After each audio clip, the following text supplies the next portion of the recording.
पुन्हा लक्षात घ्या, काल जे आपण पाहिलं की पर्यटन काय की दैनंदिन कार्यातून बाहेर पडून, आपल्या घरच्या वातावरणातून बाहेर पडून, आपल्या घराबाहेर पडून जेव्हा आपण दुसऱ्या ठिकाणी जातो, तिथं वास्तव्य करतो, तिथं राहतो, तिथं वेगवेगळ्या ॲक्टिव्हिटीज करतो आणि त्यातून आपल्याला एक नवीन आनंद मिळतो आणि त्या आनंदाकरता प्रामुख्याने आपण तिथे गेलेलो असतो. एक जे काही आपण दैनंदिन कामकाजातील आपल्यावरील जो एक प्रकारचा ताण असतो, तो ताण दूर करण्यासाठी आपण नवीन प्लेसला जातो आणि आनंद घेतो आणि एक रिलॅक्स मूडमध्ये पुन्हा येण्याचा आपण प्रयत्न करतो.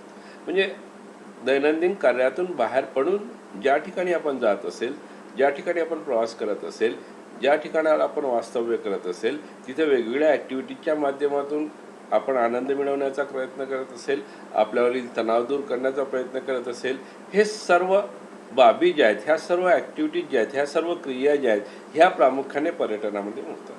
मग आपण पर्यटनाचा इतिहास आपण पाहिला होता की पर्यटन आहे काय, तर म्हणजे साम्राज्य आहेत, म्हणजे युरोपियन लोक, म्हणजे सुरुवातीचं जे इजिप्तियन साम्राज्य होतं, त्यानंतर रोमन साम्राज्य आलं आणि त्यानंतर पुन्हा युरोप देशांमध्ये प्रामुख्याने पर्यटनाला सुरुवात झाली आणि भारतात ही फार उशिरा सुरुवात झाली. मग ह्या कन्सेप्ट समजावून घेताना ही लोकांपर्यंत पोहोचण्यासाठी प्रामुख्याने मार्केटिंग लागतं. म्हणजे आपण कोणकोणत्या प्रकारचे टुरिझम्स आहेत, म्हणजे मास टुरिझम असेल, कल्चरल टुरिझम असेल, बिझनेस टुरिझम असेल, मेडिकल टुरिझम असेल, ह्या सर्व टुरिझमचा आपण काल विचार केला होता. आज प्रामुख्याने मार्केटिंग पॉईंट ऑफ व्ह्यू आपल्याला इथे विचार करायचा की हे मार्केटिंग आहे काय. तर मग मार्केटिंग कशाला म्हणायचं, तर प्रामुख्याने इथं ज्या बाबी आपण इथे विचारात घेणार आहेत त्यामध्ये पहिली डेफिनेशन आहे की मार्केटिंग आपण कशाला म्हणायचं. तर मार्केटिंग म्हणजे काय, तर क्रिपनडॉर्फच्या मते define tourism marketing as one that is to be understood as a systematic okay and coordinate execution of business policy by tourist undertaking whether private or a state on at a local, regional, national, international levels to achieve the optimal satisfaction of the need of identifiable consumer groups and is doing so achieve an appropriate returns. म्हणजे आपण जे काही group असतो, international पद्धतीनं, regional पद्धतीनं, national पद्धतीनं, हे जे काही आपण बिझनेस प्रामुख्याने घेतो आणि तशा पद्धतीचे आपले टूर्स जे आहेत ते आपण करतो त्या लोकांसाठी की एक विशिष्ट ग्रुप आपण आयडेंटिफाय करतो आणि त्याच्यासाठी काम करतो. आणि ही टुरिझमची प्रामुख्याने मार्केटिंग आहे. की टुरिझम मार्केटिंग काय, की आपल्याला पहिल्यांदा लक्षात घ्यावं लागेल की आपण काय एक्झिक्यूट करायचं, आपण कोणते प्लॅन्स घ्यायचे, आपण कोणत्या पॉलिसीज ठरवायच्या, हे प्रामुख्याने आपण ज्या ठिकाणी काम करतो तिथील असणारे जो काही कन्झ्युमरचा ग्रुप असेल, ग्राहकांचा ग्रुप असेल आणि त्या माध्यमातून अधिकाधिक त्यांना आपल्याला त्यातून रिटर्न्स मिळतील, अधिक उत्पन्न प्रामुख्याने करता येईल, अशा सर्व बाबीचा प्रामुख्याने इथे विचार केला जातो. मग आता इथं काय आहे की टुरिझमचे जे आहे की टुरिझमच्या काही अशा युनिक अशा वैशिष्ट्य आहेत, म्हणजे इंटेजेबिलिटी असतील, इनसेपरेटेबिलिटी असेल, पेरिशेबिलिटी असेल किंवा याच्या व्यतिरिक्त काही ज्या बाबी प्रामुख्याने विचारात घ्याव्या लागतात त्या टुरिझमच्या बाबतीत काय आहेत, त्या 3 बाबी आपण प्रामुख्याने विचार करतात. ही जी पहिली बाब आहे, it cannot be provide by a single enterprise. Each component of the tourism is highly specialise and together makes the final products. म्हणजे आता या ठिकाणी काय की हे एका बाबीचं काम नाही आहे. म्हणजे नुसतं एक एंटरप्राइज असेल, एक त्या ठिकाणी व्यापार करणारी बाब असेल, संस्था असेल, तर तसं नाही आहे. तर यात कॉम्पोनंट्स ऑफ वेगवेगळे कॉम्पोनंट्स आहेत. जसं आपण म्हटलं की टुरिझम म्हटल्यानंतर पहिल्यांदा आपल्याला प्रवास करावा लागेल, म्हणजे ट्रॅव्हल एजन्सी तिथं असतील, आपल्याला ज्या ठिकाणी आपण पोहोचणार आहे त्या ठिकाणी राहण्याची व्यवस्था करावी लागेल, म्हणजे टुरिझम मध्ये अकॅडोमेशन असेल, म्हणजे राहण्याची व्यवस्था त्या ठिकाणी केली असेल, त्या ठिकाणी त्यांना जेवणा वगैरेचा काम घ्यावं लागेल, लंच काय, डिनर काय, ब्रेकफास्ट काय, ह्यासाठी सुद्धा त्या ठिकाणी प्रयत्न करावे लागतील. आणि त्या प्लेसला गेल्यानंतर त्यांचं रिक्रिएशन व्हावं, त्यांना आनंद मिळावा, अशा स्वरूपाचे सांस्कृतिक कार्यक्रम असो किंवा नवीन नवीन ॲक्टिव्हिटीज असो, ह्यासुद्धा घ्यावे लागतील. म्हणजे या सर्व कॉम्पोनंटचं, ह्या सर्व घटकांचं एकत्रीकरण म्हणजे टुरिझमचं प्रॉडक्ट. म्हणजे फायनल प्रॉडक्ट काय, की निघण्यापासून तिथं पोहोचल्यानंतर त्याला ज्या ज्या काही सोयी लागत असतील, सेवा लागत असतील, त्या संपूर्ण पुरवणं आणि त्याचं एकत्रीकरण म्हणजे प्रामुख्याने काय होतं, फायनल प्रॉडक्ट्स होतं. आणि म्हणून ही एक गोष्ट लक्षात घ्यायची की टुरिझममध्ये नुसतं एका सेवेचं काम नाही, इथं वेगवेगळ्या सेवांचं कॉम्बिनेशन राहते. इथे वेगवेगळ्या सेवा एकत्रित केल्या जातात. कोणत्या सेवा आहेत? प्रामुख्याने तुम्हाला प्रवास करावा लागेल, म्हणजे प्रवासाची सोय तुम्हाला त्या ठिकाणी करावं लागेल, तुम्हाला राहण्याची व्यवस्था तुम्हाला करावं लागेल, त्या ठिकाणी पोचल्यानंतर तुम्हाला त्यांच्या जेवणाखावणाची व्यवस्था करावी लागेल, त्यांना बाहेरून आल्यानंतर काही म्हणजे आनंददायी असे सांस्कृतिक कार्यक्रम तुम्हाला अरेंज करावे लागतील, ज्यातून ते प्रफुल्लित होतील, आनंदित होतील.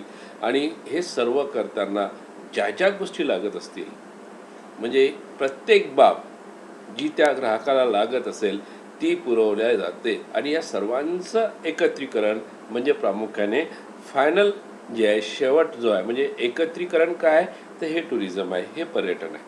म्हणजे पर्यटनामध्ये व्यक्ती जेव्हा बाहेर पडतो तर त्याचा मुख्य उद्देश हा असतो की दैनंदिन जीवनातून जो ताणतणाव आहे तो आपल्याला दूर करायचा असतो. एक आनंदी जीवन, एक नवीन जीवन आपल्याला जगायचं असतं. आणि त्या नवीन जीवनासाठी त्याला प्रत्येक वेळेस वेगवेगळ्या पद्धतीनं कसं बूस्ट करता येईल, कसं त्याला प्रफुल्लित करता येईल, कसं त्याला आनंदी ठेवता येईल, हे ठेवण्यासाठी ज्या ज्या गोष्टी लागतात त्या सर्वांचं एकत्रीकरण म्हणजे पर्यटनाचा प्रॉडक्ट. म्हणजे प्रॉडक्टमध्ये या सर्व गोष्टी आहेत. म्हणून ही अत्यंत वैशिष्ट्यपूर्ण बाब या ठिकाणी आहे. दुसरी बाब, the sales intermediaries like tour operators, travel agents and hotel brokers play a dominant role. म्हणजे आता यामध्ये जे ऑपरेटर्स असतात, जे टूरचं आयोजन करणारे जे लोक असतात, ते टूर संचालित करणारे जे लोक असतात, जे काही एजंट असतील, हे एजंट, हॉटेल्स असतील, हे ब्रोकर्स, हे सर्वच्या सर्व स्वतःचं असं वेगळा भूमिका पार पडत असतात. आणि त्यांच्या भूमिकेवरच प्रामुख्याने पर्यटनाचं यश अवलंबून असतं. म्हणजे प्रत्येक टूर ऑपरेटर काय, आता तुम्हाला जर लक्षात या मागच्या 8 दिवसामध्ये काहीतरी एका सिरियलमध्ये केसरी टूर्सला प्रमोट केलं, प्रवर्तन ज्याला आपण तो आपण, तर त्यांनी त्या ठिकाणी दाखवलेलं आहे की त्यांचे टूर ऑपरेटर्स कोण आहेत. हे अतिशय जुने आणि केसरींसोबत राहिलेले टूर ऑपरेटर्स आहेत. अशा पद्धतीनं प्रोजेक्ट केलं. वेगवेगळे ट्रॅव्हल्स एजंट्स असतात, ते सुद्धा त्या पद्धतीनं पोचतात. म्हणजे तुमचे टूर अरेंज करायचे असतील तर नुसतं कॉल करा आणि आम्ही तुमच्यापर्यंत आमचा एजंट पोचू, अशा स्वरूपाचं जी काही व्यवस्था असते ती व्यवस्था प्रामुख्याने आज होते. हॉटेल ब्रोकर्स असतील, कोणा ठिकाणी राहायला पाहिजे, कोणकोणत्या ठिकाणी चांगल्या सोयी आहेत, ह्या सर्व गोष्टी. म्हणजे प्रत्येक बाब एक लक्षात घ्या की जेव्हा आपण पर्यटनाला निघतो, जेव्हा आपण त्याचे पैसे पेड करतो, म्हणजे ग्राहक हा काय असतो की त्यांनी दिलेल्या पैशाचा पुरेपूर मोबदला त्याला हवा असतो.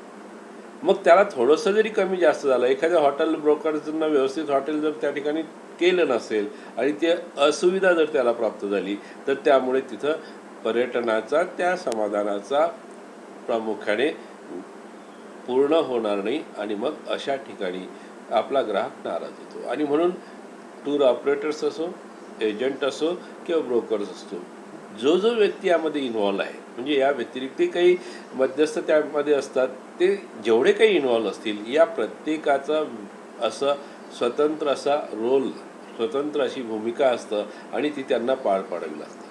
तिसरं आहे की more the demand for tourism is highly unstable due to seasonable economic आणि पॉलिटिकल फॅक्टर्स. म्हणजे आता टुरिझम काय, की टुरिझम प्रामुख्याने जेव्हा आपण विचार करतो, म्हणजे या तिन्ही गोष्टीचा तुम्ही जेव्हा विचार करता की टुरिझम काय, की पूर्णतः अनस्टेबल आहे, अस्थिर आहे.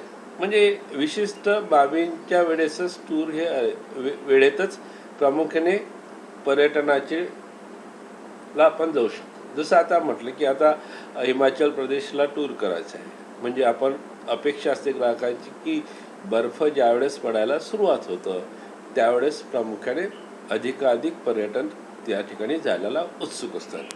म्हणजे कोणता वेळ आहे तर तो एक सीझन आहे. त्या सीझनमध्येच बर्फ पडेल, त्या सीझनमध्येच त्या ठिकाणी जे काही ग्राहक असतील, जे काही पर्यटक असतील ते जाण्याचा प्रयत्न करतील आणि आनंद घेण्याचा प्रयत्न करतील. म्हणजे हा जो सीझनल आहे, हा जो समजा विशिष्ट काळापुरता असणारा व्यवसाय आहे याचं वैशिष्ट्य. आणि म्हणून प्रामुख्याने सीझनलच नाही, इकॉनॉमिक आणि पॉलिटिकल फॅक्टर्स सुद्धा डिपेंड करतात की तुमचा व्यवसाय कशा पद्धतीनं चालेल. आणि म्हणून ह्या गोष्टी या 3 बाबी आपल्याला अधिक विचारात घ्याव्या लागतात. आणि म्हणून मार्केटिंग जेव्हा आपण करतो तर या तिन्ही गोष्टींचा विचार करून प्रामुख्याने आपण मार्केटिंग स्ट्रॅटेजी ठरवतो. म्हणजे पहिली बाब आपण विचारात घेतली होती की टुरिझम काय हे वेगवेगळ्या बाबींचं एकत्रीकरण आहे. पर्यटन काय की वेगवेगळ्या बाबींचं एकत्रीकरण आहे. कोणकोणत्या वेगवेगळ्या बाबी असतील? तुमचा प्रवास असेल, तुमचं राहण्याची व्यवस्था असेल, तुमचं जेवणाची व्यवस्था असेल, तुमचं त्या प्रत्यक्ष ठिकाणी पोहोचल्यानंतर ज्या काही तुम्हाला सेवा लागत असतील त्या असतील. इव्हन तुम्हाला त्या ठिकाणी महत्त्वाची बाब म्हणजे की अधिकाधिक समाधान मिळण्यासाठी ज्या ज्या गोष्टी असतील, मग आनंददायी ठेवण्यासाठी सांस्कृतिक कार्यक्रम असो किंवा एखादे वेगळ्या पद्धतीचे गेम्स असो, स्पोर्ट्स असो, ह्या सर्व बाबीचं एकत्रीकरण म्हणजे पर्यटन आहे. पर्यटन म्हणजे काही अशी एकच बाब नाही आहे. ट्रॅव्हलिंग, प्रवास आणि पर्यटन 2 मधलं लक्षात घ्या की प्रवास आपण चालूच, एकच प्रवास सुरू आहे असं होत नाही. पर्यटनामध्ये प्रवासाच्या व्यतिरिक्त, प्रवासाच्या आनंदाच्या व्यतिरिक्त ज्या ठिकाणी तुम्ही राहणार आहात त्या ठिकाणाचा प्रभाव पडतो. ज्या पद्धतीनं तुम्हाला जेवणाची खाण्याची सोय उपलब्ध करून दिली त्याचा सुद्धा प्रभाव पडतो. ज्या पद्धतीने तिथे लागणाऱ्या सेवा तुम्हाला उपलब्ध करून दिल्या, म्हणजे तुम्हाला त्या हॉटेलला राहिल्यानंतर काही बाबी लागत असतात त्या सेवा उपलब्ध करून दिल्या. जसं ATM सेंटर जवळ असायला पाहिजे, बिझनेस सेंटर जे असतात पर्चेसिंगसाठी बाहेर गेल्यानंतर प्रामुख्याने आपण पर्चेसिंग करतो, शॉपिंग करतो, या शॉपिंगसाठी लागणारे सेंटर्स त्या ठिकाणी जवळ असायला पाहिजेत.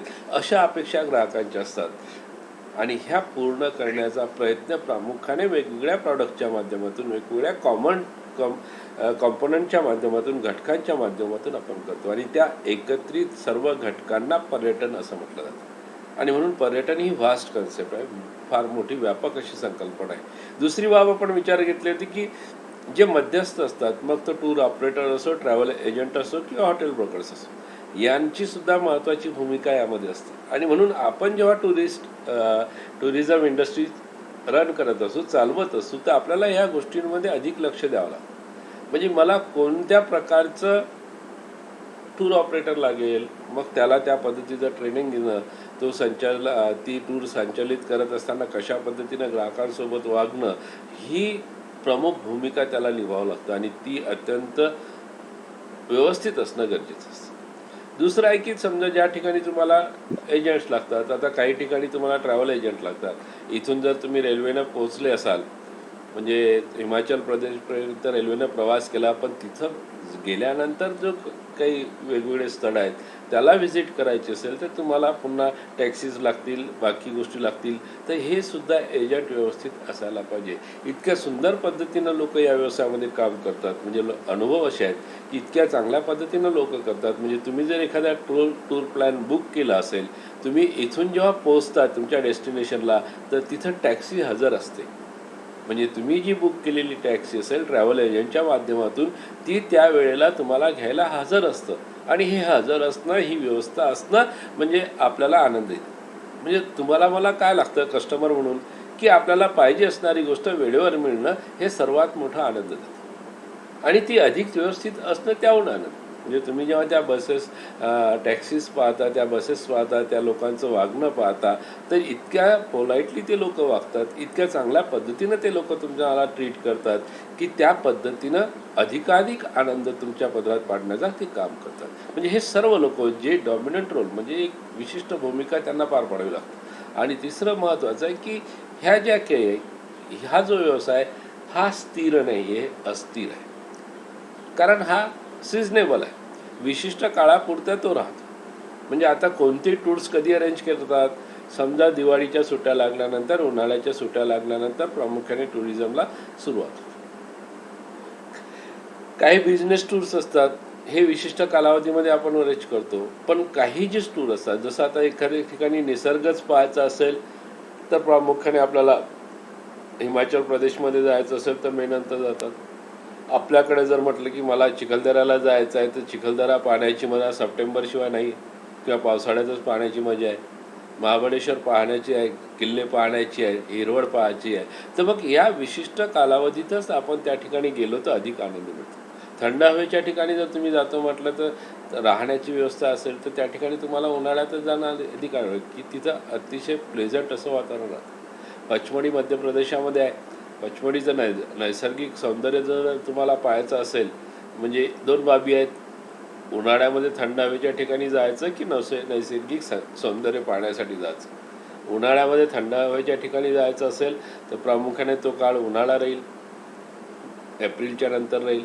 पण तुम्हाला जर नैसर्गिक सौंदर्यच पचमढीचं पाहायचं असेल तर तुम्हाला सप्टेंबर नंतर तिथं निघायला पाहिजे, कारण सप्टेंबरच्या आधी तर जवळपास बरेचसे पॉईंट जे असतात पावसाळ्यामुळे बंद असतात. म्हणजे ह्या गोष्टी प्रामुख्याने धबधबे असतील, वेगवेगळ्या हिरवळ असेल, हे सर्व पाहण्यासाठीची दृष्टिकोन लागतं. हे त्या त्या सीझनला असतं आणि म्हणून पर्यटन जो आहे हा सिजनेबल आहे. म्हणजे त्यामुळे सुद्धा त्याचं मार्केटिंग करताना ह्या सर्व गोष्टी आपल्याला विचारात घ्यायला लागतं. म्हणजे प्राईस पॉलिसी ठरवताना प्रामुख्याने महत्त्वाचं. ऑफ सीझन सूट जे म्हणतात की ऑफ सीझन सूट तुम्हाला मिळेल, म्हणजे आपण पीक पिरियड जो असतो त्या पीक पिरियडमध्ये व्यवस्थितरित्या आपण रेट्स ठेवतो. अधिक रेटसुद्धा ठेवू शकता तुम्ही मार्केटिंग पॉईंट ऑफ व्ह्यू. आणि जेव्हा ऑफ असेल तर ऑफ सीझनच्या काही सवलती, म्हणजे आपल्याला जो ग्राहक आहे तो डायव्हर्ट करायचा आहे, तर आपल्याला जो ग्राहक आहे तो बाजूला करायचा आहे. म्हणजे आपले डिमांड आणि सप्लायची जी मागणी संतुलन आहे, मागणी आणि पुरवठ्याचं जे संतुलन आहे, तर आपण हे ऑफ टाईम जे टूर्स अरेंज करतो त्याचं पॅकेज देतो, त्यातून ते साधलं जातो. म्हणजे डिमांड जेव्हा हाय असेल त्यातला काही ग्रुप आपण या माध्यमातून वळता करतो. म्हणजे ह्या सर्व तिन्ही गोष्टी ज्या आहेत ह्या अत्यंत आवश्यक आहेत आणि म्हणून या तीन गोष्टींचा विचार करून जेव्हा आपण विचारात घेतो प्रामुख्याने ह्या सर्व गोष्टी आपल्याला उपयुक्त ठरतात. मग आता स्ट्रॅटेजी काय आहेत, म्हणजे आता जर विचार केला की मार्केटिंग मिक्स काय, तर मार्केटिंग मिक्स प्रामुख्याने पुन्हा तेच प्रॉडक्ट्स आहेत. म्हणजे आपण जेव्हा मार्केटिंग मिक्सचा विचार करतो तर आपल्याला एक गोष्ट लक्षात येईल की आपल्याला पुन्हा तेच दिसतील की प्रॉडक्ट आहे, प्राईस आहे, प्लेस आहे, प्रमोशन आहे, पीपल्स आहेत, प्रोसेस आहे आणि फिजिकल एव्हिडन्स. म्हणजे जेव्हा आपण या गोष्टीचा विचार करतो की मी मार्केटिंग स्ट्रॅटेजी काय ठरवायची, तर ह्या गोष्टी आपल्याला विचारात घेतो. पहिल्यांदा आपण या ठिकाणी विचार करणार आहे की आपण मार्केटिंगचा विचार मार्केटिंग पॉईंट ऑफ व्ह्यू जेव्हा प्रॉडक्टचा विचार करतो, म्हणजे आता टुरिझम प्रॉडक्टचा जेव्हा तुम्ही विचार कराल तर प्रॉडक्ट काय, तर प्रॉडक्ट जे आहेत तुमचे टुरिझम प्रॉडक्टचा जेव्हा आपण विचार करतो, प्राईसचा जेव्हा विचार करतो, प्लेसचा जेव्हा विचार करतो, प्रमोशनचा जेव्हा विचार करतो, पीपलचा जेव्हा विचार करतो, प्रोसेसचा जेव्हा विचार करतो, फिजिकल एव्हिडन्सचा जेव्हा विचार करतो, तर आपल्याला टुरिझम इंडस्ट्री डोळ्यासमोर ठेवून ह्या गोष्टी विचारात घ्याव्या लागतील. म्हणजे आपण पहिल्यांदा बँकिंग फायनान्शियल सर्व्हिसच्या बाबतीत विचार केला होता, आता या ठिकाणी आपल्याला विचारात घ्यायचा आहे टुरिझम. मग काय ह्यामध्ये जेव्हा आपण विचार करतो तर पहिली बाब लक्षात घ्या की ज्या टुरिझम जे आहे प्रॉडक्टच्या बाबतीत जर विचार केला तर कसं कॉम्बिनेशन आहे, हे मूर्त आणि अमूर्त अशा दोन्ही बाबीच आहे. प्रॉडक्ट जे आहे समजा आपलं टेंजेबल ज्याला म्हटलं जातं, इंटिजेबल म्हणजे मूर्त आणि अमूर्त जेव्हा आपण एखाद्या सेवेचं स्वरूप विचारात घेतो, म्हणजे आपण त्या काही बाबी अशा असतात की ज्याला आपण स्पर्श करू शकत नाही, ज्या आपण अनुभवातून आपल्याला घ्याव्या लागतात. आणि काही बाबी असतात की ज्या दृश्य स्वरूपाच्या असतात, ज्यांना आपण पाहू शकतो, स्पर्श करू शकतो आणि पाहिल्यानंतर आपण विचारात घेऊ शकतो. म्हणजे हे दोन्हीचं कॉम्बिनेशन आहे. पर्यटन काय की मूर्त आणि अमूर्त या दोनचं एकत्रीकरण म्हणजे प्रॉडक्ट. पर्यटनाचं जे प्रॉडक्ट असेल, पर्यटन जेव्हा आपण विचार करतो की अनुभवातून, म्हणजे जर आपण म्हटलं की एखादं हॉटेल्स आहे, त्या हॉटेलमध्ये राहणं, ट्रॅव्हल करताना त्या बसची असणारी कंडिशन, ती बस असणाऱ्या सोयी ह्या आपल्याला दिसतात दृश्य स्वरूपाच्या. तिचं आउटलुक जे आहे ते दृश्य स्वरूपाचा आपण अनुभवू शकतो. म्हणजे एकीकडे हे दृश्य स्वरूपाचं आहे, आपण ते पाहतो, स्पर्श करू शकतो, आपल्याला अनुभवतो. दुसरी बाब जी असतं पर्यटनामध्ये, जी आपल्याला फिलिंग म्हणजे आपल्याला ती अनुभवावी लागते. जसं आता एखाद्या पर्यटन स्थळाला पोहोचल्यानंतर नैसर्गिक जे काही सौंदर्य आहे ते आपल्याला पाहावं लागतं, ते अनुभवावं लागतं. म्हणजे मी जर म्हटलं की सिंहगडला पावसाळ्यात गेल्यानंतरच फार सारा आनंद मिळतो, पण हे सांगून चालेल का? नाही, ते अनुभवावं लागेल. आणि ह्या अनुभवणं म्हणजे काय? प्रत्यक्ष त्या प्लेसला गेल्यानंतर जी अनुभूती आपल्याला येतं, जी समजा पाऊस सुरू आहे, हळू वारं सुरू आहे, त्या पावसाचे थेंब तुमच्या अंगावर येत आहेत आणि त्याचा जो आनंद आहे तो अनुभवावा लागतो. म्हणजे ही अमूर्त स्वरूपाचं बाबी आहेत, म्हणजे ज्या तुम्हाला अनुभवातून घ्यायला लागतं. ट्रॅव्हलिंग आहे, प्रवास आहे, प्रवास आपण अनुभवत असतो, किती छान प्रवास झाला असं आपण म्हणतो. म्हणजे काही गोष्टी ज्या आहेत त्या प्रामुख्याने तुमच्या अनुभवानंतर त्या ठरवतात आणि काही गोष्टी फिजिकल एव्हिडन्स ज्याला म्हटलं जातं, की ज्या दृश्य स्वरूपाच्या ज्या बाबी असतात त्या असल्यानंतर सुद्धा आपल्याला बरं वाटतं. म्हणजे ज्या रूमला तुम्ही थांबलेले आहात, ज्या हॉटेलला तुम्हाला थांबलेले आहात, त्या रूमचं असणारं लोकेशनसुद्धा बरेचदा काय करतं, तुम्हाला अपील करतं, तुम्हाला फील करतं. म्हणजे वेगवेगळ्या जेव्हा आपण विचारात घेतो की बिझनेस टूर जे अरेंज केले जातात, तुमचे आमचे टूर्स कसे असतात, सर्वसामान्य लोकांसाठी असणारे टूर्स काय असतात की आपण पर्यटनासाठी बाहेर पडलो, काही स्थळं पाहिले आणि निघालो. आपल्याला फारसे टेन्शन नसतात. आपण जेव्हा यात्रेला जातो तर आपण काय करतो की जस्ट आपण जायचं म्हणून बरेचदा जात असतो. पण बिझनेसच्या बाबतीत जेव्हा आपण विचार करतो की मोठमोठे ज्या की स्ट्रॅटेजीज असतात, मोठमोठे जे एम्प्लॉईज असतात, मॅनेजर लेव्हलला जे एम्प्लॉईज असतात, मोठमोठ्या मीटिंग ज्या असतात, प्रोफेशनल मीटिंग्स, या लोकांना स्वतःचे असे स्वतंत्र निर्णय त्या ठिकाणी घ्यावे लागतात.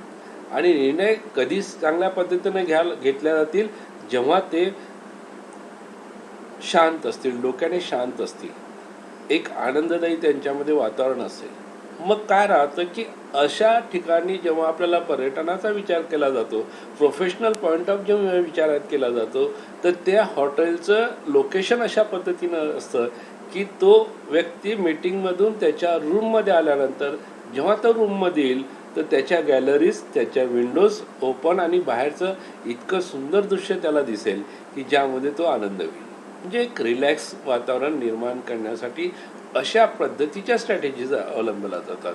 म्हणजेच इथं तुम्हाला मूर्त आणि अमूर्त दोघांचं कॉम्बिनेशन जे आहे ती पर्यटन व्यवसायामध्ये असतं. आणि हे प्रॉडक्ट असं आहे, म्हणजे ही जी सेवा आहे मूर्त आणि अमूर्त दोन्ही बाबी असल्यामुळे प्रामुख्याने अधिक काळजी आपण ते डिझाईन करताना घेत असतो. मग ही जी बाब आहे की काय काय गोष्टी आपण विचारात घ्यायला पाहिजेत, तर प्रामुख्याने आपल्याला जेव्हा आपण विचार करतो की आकर्षण, अट्रॅक्शन, म्हणजे तुमची जी सेवा आहे ती अट्रॅक्टिव्ह असली पाहिजे. मग अट्रॅक्शनमध्ये काय येतं की तुमचं जे ठिकाण आहे, ज्या ठिकाणी तुम्ही राहणार आहात, म्हणजे आपण मूर्त आणि अमूर्त या दोन्ही बाबीचं एकत्रीकरण म्हणजे ही सेवा असं म्हटलं. प्रॉडक्ट जे आहे ते मूर्त आणि अमूर्त दोन्ही स्वरूपाचं राहतं. मग आता जेव्हा आपण ह्या बाबीचा विचार करतो की जे काही तुमचं डेस्टिनेशन असेल, ज्या ठिकाणी तुम्ही राहणार आहात, ते आकर्षित असलं पाहिजे, त्याचं एक प्रकारचं वेगळं अट्रॅक्शन त्या ठिकाणी असलं पाहिजे. तर मग काय असतं की नॅचरल साईट्स असतात. तर नॅचरल साईट्समध्ये जर आपण विचार केला की त्या प्लेसचं, ज्या ठिकाणी तुम्ही जाणार आहात त्या ठिकाणाचं विशिष्ट असं आकर्षण असं. जसं मी म्हटलं की आपला भाग जर विचार केला की आपण चिखलदरा विचार करतो, सेमाडोह विचार करतो. काय आकर्षण आहे की आपण तिथे गेल्यानंतर आपल्याला जी काही नैसर्गिक बाब आहे, हिल स्टेशन्स जे आहेत ते एक प्रकारचं आपल्याला येण्यासाठी आकर्षित करतात की ह्या गोष्टी आपल्याकडे पाहण्यासाठी. जसं मला अजूनही आठवते की चिखलदराचा भीमकुंड पाहणं आणि तोही पावसाळ्यात जेव्हा पूर्णतः ढग त्यावरून येतात आणि जातात, म्हणजे पूर्ण ढग आल्यानंतर आपल्याला काहीच दिसत नाहीत, हळूवार ते ढग निघून जातात आणि पूर्ण खोल दरी आपल्याला त्या ठिकाणी देतात. म्हणजे एक प्रकारचं ते आकर्षण आहे. हिल स्टेशनला गेल्यानंतर आपल्याला असा अनुभव यावा, असा अनुभव येणं एक प्रकारचं